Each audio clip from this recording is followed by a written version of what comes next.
ገዛኻ ኣብ ዝወፅኻሉ ነብሲ ወከፍ እዋን ናብ ሓደ ዘይርአ ሜዳ ኩናት ኢኻ ትኣቱ። ኣብዚ ቦታ እዚ ደረጃኻ ይውሰን፣ ሓይልኻ ይግምገም። እቲ ዘስደምም ሓቂ ግን ኣብ ገዛ ዓንዲ ሕቖኻ ዒለማ ትስእል ዘለኻ ገዛእ ርእስኻ ምዃንካ እዩ። ግልጽነት ጽቡቕ ነገር ይመስለካ፣ ከም ክፉት መጽሓፍ ምዃንካ እሙን ከም ዝገበረካ ተኣምን። ስምዒትካ ምሕባእ ዘይምኽኣልካ ሰብ ከም ዝሓልየልካ ገይሩ ከም ዝረይካ ትሓስብ።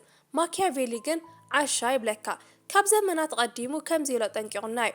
ኩሉ ሰብ ነቲ እትመስሎ እዩ ዝርኢ፣ እንታይነትካ ብልክዕ ዝርድኡ ግን ውሕዳት እዮም ኢሉ ነይሩ። ኩሉ ነገር ንዓለም እንተርኢኻያ ንገዛእ ርእስኻ ዋላ ሓንቲ ኣይተርፈካን። ሚስጥር የብልካን፣ መከላኸሊ የብልካን፣ መትሓዚ እውን ኣይህልወካን። መብዛሕትኦም ሰባት ስሞም ዘበላሹ ክፍኣት ስለ ዘለዎም ኣይኮነን፣ የግዳስ ልጓም ስለ ዘይብሎም እዩ። ስምዒታቶም መደባቶምን ድኹም ጎንታቶምን ኣብ ጎደናታት ብምኽዓብ ዝኾነ ሰብ ክረግጾም ይገብሩ። ሕጂ ኣብ ማሕበረሰብ ክትነብር ከለኻ ፈጺምካ ክትገብሮም ዘይብልካ 9 ነገራት ብዝርዝር ክንርኢ ኢና። ነዞም ነገራት እዚኣቶም ክትገብሮም ከለኻ ሰባት ንዓኻ ዝርእዩሉ ኣገባብ ይቕየር እዩ። እቲ ቀዳማይ ቀጻሊ ስጉምትኻ ፈጺምካ ይተርኢ። እቲ ቅጽበታዊ ዕግበት ዝመጽእ መደብካ ናብ ተግባር ከይቀየርካዮ ብዛዕባኡ ብምንጋር እዩ።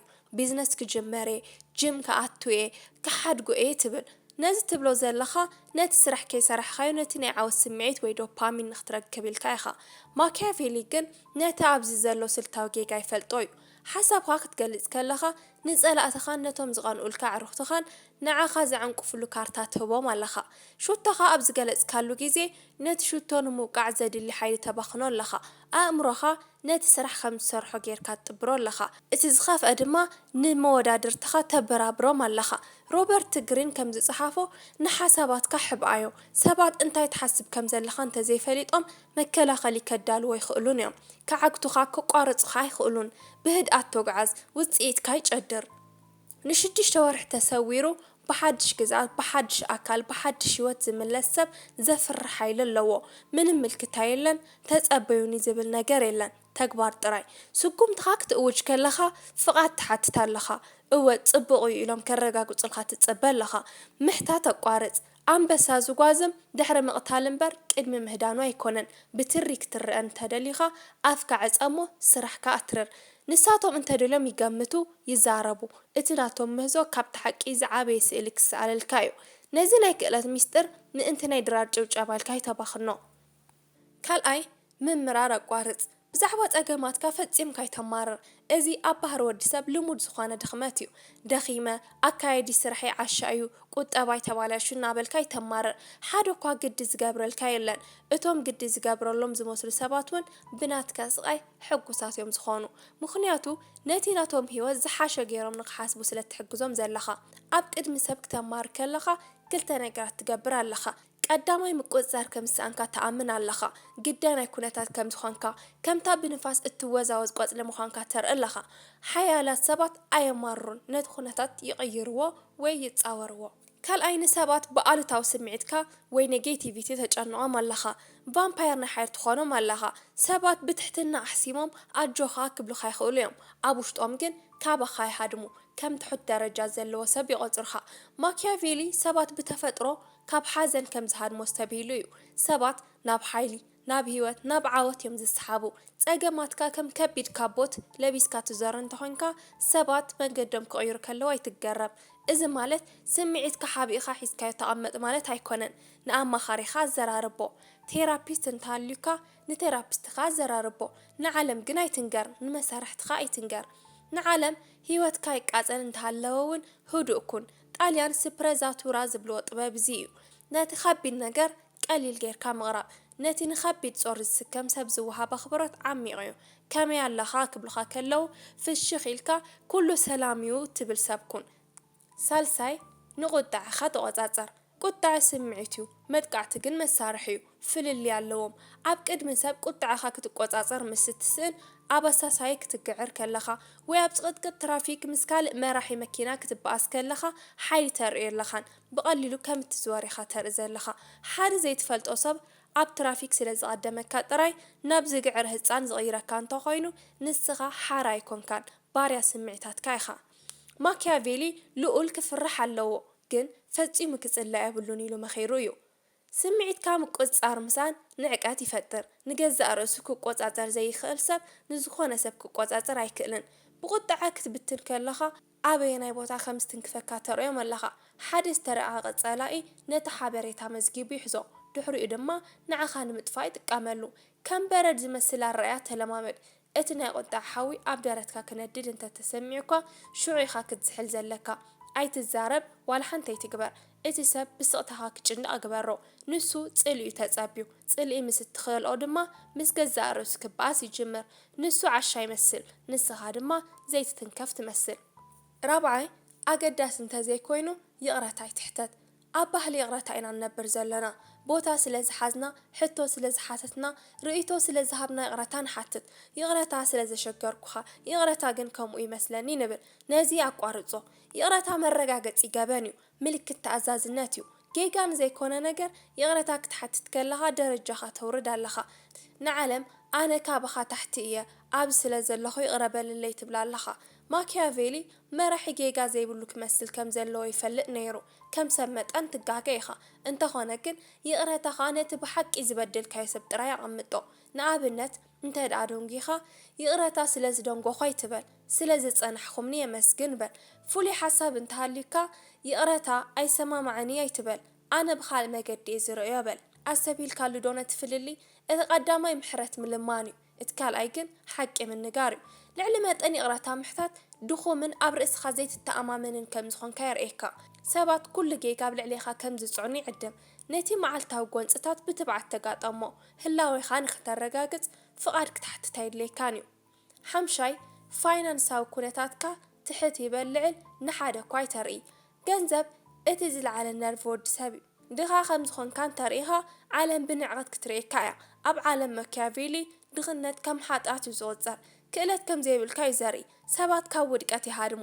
ከም ተለጋቢ ሕማም ይፈርሕዎ በቲ ካልእ ወገን ሃብታም ምዃንካ እንተርእኻ ቅንኢ ኢኻ ትዕድም ቅንኢ ካብ ኩሉ ንላዕሊ እቲ ዝኸፍአ ስምዒት እዩ ዓርክኻ ኣብ ዝባንካ ካራ ክሕዝ ዝገብሮ እዚ ስምዒት እዚ እዩ ካብ ጎይታኻ ምብላዕ ዝዓቢ ሓደጋ የለን ሃብትኻ ሰዓትካ መኪናኻ ትርኢ እንተኮይንካ ንሰባት ተደንግጾም ዘይኮነስ ተዋርዶም ኢኻ ዘለኻ ነቲ ዘይብሎም ነገር ተዘኻኽሮም ኣብ መወዳእታ ክጸልኻ እዮም እንተኽኢሎም እውን ክወስድዎ ይፍትኑ ብዛዕባ ገንዘብካ እቲ ሳጹን ዕፁው ይኹን እንተደልዮም ይገምቱ ብኸቢድ ጾር ናብራት ቃልስ እንተሃሊኻውን ጽሩይን ምድቡን ኩን ድኻ ይትምሰል ትዕወት እንተሃሊኻ ድማ ምቹው ዝኾነልካ ምሰል እምበር ሎተሪ ዝበልዐ ሰብ ኣይትምሰል ሰባት ኣብ ጽቡቕ ደረጃ ከም ዘለኻ ይገምቱ ክንደይ ምዃኑ ግን ብልክዕ ኣይፈልጡን እዚ ካብቶም ልቓሕ ዝደልዩን ካብቶም ቦታኻ ዝደልዩ ሓደንትን ይከላኸለልካ ናይ ባንክ ሕሳብካ መሳርሒ እዩ ኣገዳሲ ኣብ ዝኾነሉ እዋን ጥራይ ምዘዞ ሻድሻይ ሰባት ኣይትሕመ ብዛዕባ ካልኦት ክፋእ ኣይትዛረብ ዓበይቲ ኣእምሮ ብዛዕባ ሓሳባት ይዝትዩ ማእኸለቱ ኣእምሮ ብዛዕባ ፍጻመታት ይዝትዩ ንኣሽቱ ኣእምሮ ድማ ብዛዕባ ሰባት ይዕልሉ ሓሜት መሻረፊ ገንዘብ ናይ ድኹማት እዩ ዋጋ ዘለዎ ነገር ከቕርቡ ዘይኽእሉ ሰባት መራኸቢኦም እዩ ንሰብ ክትሓምዮ ከለኻ ምስ ሰማዒ ዝምድና ትፈጥር ዘለኻ ይመስለካ ግን ንስምኻ ተበላሽ ወይኻ ዘለኻ ሕሰበሉ ሓደ ሰብ መፂኡ ምስጢር ናይ ሓባር ዓርክኹም ምስ ዝነግረካ ብኡ ንብኡ እንታይ ኢኻ ትሓስብ ብዛዕባኡ ንዓይ እንተዕሊሉ ብዛዕባይ ድማ ነቲ ካልእ ክዕልል እዩ ኢልካ ትሓስብ ብኡ ንብኡ ነቲ ሰብ ኣይተኣምኖን ኢኻ ማኪያቬሊ ልኡል ጽልእን ንዕቀትን ክወግድ ኣለዎ ኢሉ ምሂሩ እዩ ሓሜት ክትዝርግሕ ከለኻ ንዑቕ ስራሕ ዘይብልካን ተንኮለኛን ትመስሎም ካብዚ ሓሊፉ ሓበሬታ ሓይሊ እዩ ክትሓሚ ከለኻ ሓበሬታ ብነጻ ትህብ ኣለኻ ማለት እዩ ስልታዊ ኣእምሮ ሓሜት ይሰምዕ እምበር ኣየውርን ናይ ሓበሬታ ጸሊም ቀዳድ ኾን እንታይ ማለት ይመስለካ ሰባት ይንገሩኻ ስማዕ ነቲ ሓበሬታ ኣክብ ግን ምላሽ ዋላ ሓንቲ ትዛረብ እዚ ኣዝዩ ዘፍርሕ ሓይሊ ይህበካ ሰባት ምስጢራቶም ከም ትፈልጥ ይፈልጡ እዮም ንዝኾነ ሰብ ምዝራብካን ዘይምዝራብካን ግን ኣይፈልጡን እዚ ኣብ ልዕሊኦም ዓብላላይነት ይህበካ ንጸላእትኻ ብግልፂ ኣይትፅረፎም እዚ ብምረት ዝተመልአ ሰብ ከም ዝኾንካ የርእየካ ንጸላእ ክተጥፍኦ እንተደሊኻ ብተግባር እምበር ብቃላት ኣይኮነን ንስኻ ምዃንካ እኳ ከይፈለጠ ብስቕታ ጥፋእ እዩ ክፉእ ምዝራብ ከም ዝተጎዳእኻ የርኢ ምንም ዘይምባል ግን ካባኻ ንታሕቲ ምዃኖም የርኢ ሻብዓይ ናይ ህይወት ፍልስፍናኻ ፈጺምካ ይተብርህ ሓንቲ ናይ ማርከስ ኦሬልየስ ጥቕሲ ክነግረካ ጽቡቕ ሰብ ከመይ ክኸውን ከም ዘለዎ ብምሙጋት ግዜኻ ይተባኽን በቃ ጽቡቕ ሰብ ኩን ኢሉ ነይሩ ብፍላይ ርእስና ንምምሕያሽ ኣብ ንጽዕረሉ እዋን ንሰባት ናይ ምስባኽ ድሌት ኣለና ሓድሽ ኣመጋግባ ሓድሽ እምነት ወይ ከም ስቶይሲዝም ዝኣመሰለ ፍልስፍና ምስ ንረክብ ንኹሉ ክንነግሮ ንደሊ ክንቀይሮም እውን ንቃለስ ቁኑዓት ምዃንና ክነረጋግጽ ንደሊ ነዚ ኣይትግበሮ ቀዳማይ ኣሰልቻዊ ዝኾነ ሰብ ተግሳጽ ክሰምዕ ኣይደልን ካልኣይን ቀንድን ድማ ግብዝ ወይ ሂፖክራይ ገብረካ ሞራላዊ ሕግታት ካብ ዝኣወጅካሉ ግዜ ኣነ ይሕሱኔ ኩሉ ግዜ ሰዓት 11 እስትንስእ ክትብል ከለኻ ዓለም ክትጋገብ ብሓንቀውታት ትጽበ ምስ ተጋገኻ ድማ ይስሕቑኻ ሓሳብ ይብሉኻ ሕግታትኻ ምንጋር ንገዛእ ርእስኻ መፈንጥራ ምድላው እዩ ማኪያቬሊ ሃይማኖተኛን ሰብኣውን መሲልካ ምርኣይ ጽቡቕ ምዃኑ ኣብ ተግባር ግን ተለዋዋጢ ክትኸውን ከም ዘለካ ይምዕድ ነቲ ፍልስፍናኻ ንበሮ ስለምንታይ ኻ ክንዲ ህዱእ ኢሎም ክሳብ ዝሓቱኻ ግበር ሽዑ ጥራይ ፍንጭ ሃቦም ተግባራትካ ክጭድሩ ስለ ዘለዎም ቃላትካ ዘየድልዩ ከም ዝኾኑ ንገሮም ሻምናይ መረጋገጺ ወይ ተቐባልነት ወይ ድማ ቫሊዴሽን ፈጺምካ ይትድለ እዚ ምንጭ ናይ ኩሎም እቶም ካልኦት ክፍተታት እዩ ብሉጽ ቆልዓ ተባሂልካ ናይ ምጽዋዕ ጥሜት ካብ ንእስነትና ጀሚሩ ወለዲ መማህራን ኣካይድ ስራሕ ተቐባልነት ክንደሊ ተለሚድና ኢና ብገዛእ ርእስኻ እትኽእል ዓብዪ ሰብ ክትከውን ተደሊኻ ነዚ ስምዒት ክትቀትሎ ኣለካ ሰባት ብዋዛኻ ምስ ሓቖምን ዘይምስሓቖምን ክትረጋግጽ ከለኻ ምስ ሓሳብ እቲ ጉጅለ ንኽትሰማማዕ ርእይቶኻ ክትቀይር ከለኻ መእሰሪኻ ንሰባት ትህቦም ኣለኻ እንታይ ትብል ኣለኻ ዋጋይ ኣብ ኢድኩም እዩ ትብሎም ኣለኻ ማለት እዩ ማኪያቬሊ ልኡል ብገዛእ ርእሱ ሙሉእ ክኸውን ኣለዎ ምባሉ ይፍለጥ ነይሩ ንመማኽርቱ ይሰምዖም እቲ ውሳነ ግን ናቱ እዩ ንሰባት ንምድማም ምፍታን ምስ ተቋርጽ ዘገርም ነገር ይፍጠር ሰባት ንዓኻ ንምድማም ክፍቱን ይጅምሩ መረጋገጺ ምሕታት ርእስኻ ምውራድ እዩ እቲ ቀንዲ መረጋገጺ ኣብ መስትያት ትርዮ እዩ መደብካ ፈጺምካዮ ዲኻ ንገዛእ ርእስኻ ተቖጻጺርካዮ ዲኻ መልሱ እወ እንተኾይኑ ናይ ህዝቢ ጭብጨባ ዘየድሊ እዩ መልሱ ኣይፋል እንተኾይኑ ናይ ህዝቢ ጭብጨባ ሓሶት እዩ ማለት እዩ ንምጎሳ ይኹን ንነቐፌታ ግደይ ትሓብ ብምጎሳ ክትዓቢ እንተኽኢልካ ብጸርፉን ክትወድቕ ትኽእል ኢኻ ንኽልቲኦም ሕደጎም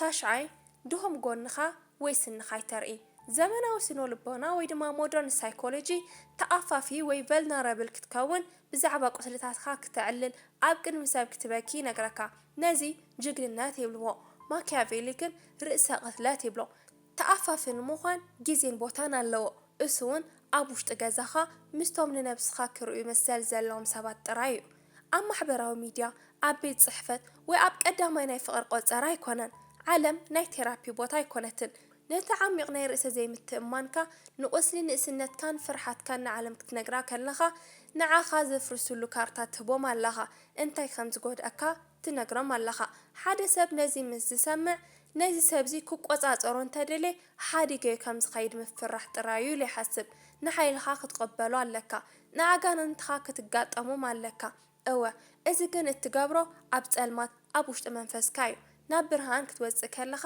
ዋልታኻ ልበስ ንጉስ ኣብ መንጎ ህዝቢ ጥራዩ ኣይጓዓዝን ዘውዱን ካቡን ይለብስ ስርዓት ስለ ዝውክል ክትመርሕ እንተደሊኻ ሙሉእ ኮንካ ክትረአ ኣለካ ኣብ ገዛእ ርእስኻ ቃላይ ትጥሕልና ኣለኻ ንኻልኦት ካብ ማዕበል ክተውፅእ ኣይትኽእልን ኢኻ ቁስልታትካ ጠባሳ ክሳብ ዝኾኑ ሸፍኖም ድሕሪኡ ነቲ ጠባሳኻ ከም ትምህርቲ ክተርዮ ትኽእል ኢኻ ነቲ ቁስሊ ግን ከም ናይ ሓገዝ ጻውዒት ኣይተርእዮ ነዞም 9 ነገራት እዚኣቶም ክተቋርጾም ከለኻ ኣብ ከባቢኻ ሓደ ክፍተት ክፍጠር ይስምዓካ ሒደት ትዛረብ ሒደት ተማርር ኣብ መጀመርታ ሰባት ድሓን ዲኻ ስለምንታይ ኻ ስቒልካ ኢሎም ክሓትኻዮም ክትንኩይኻ ክፍትኑ እዮም ነቲ ቀደም ዝነበረ ብቐሊሉ ዝንበብን ዝዝወርን ማንነትካ ይደልይዎ ጽኑዕ ኩን ኣብቲ ስቕታቲ ሓይሊ ትሃንጽ ኣለኻ መእሰሪታት ናይ ዓለም ትሰብር ኣለኻ ሰባት ክትንኩይኻ ይኽእሉን ኩሉ ነገር ክተስተውዕል ትጅምር ድኽመት ሰባት ሓሶቶም ድሌት መረጋግፂኦም እንትርኢ ነቲ ፀወታ ሓንሳብ ምስ ፈለጥካዮ ዝኾነ ሰብ ብኣኻ ክትፃወታ ኣይኽእልን እዩ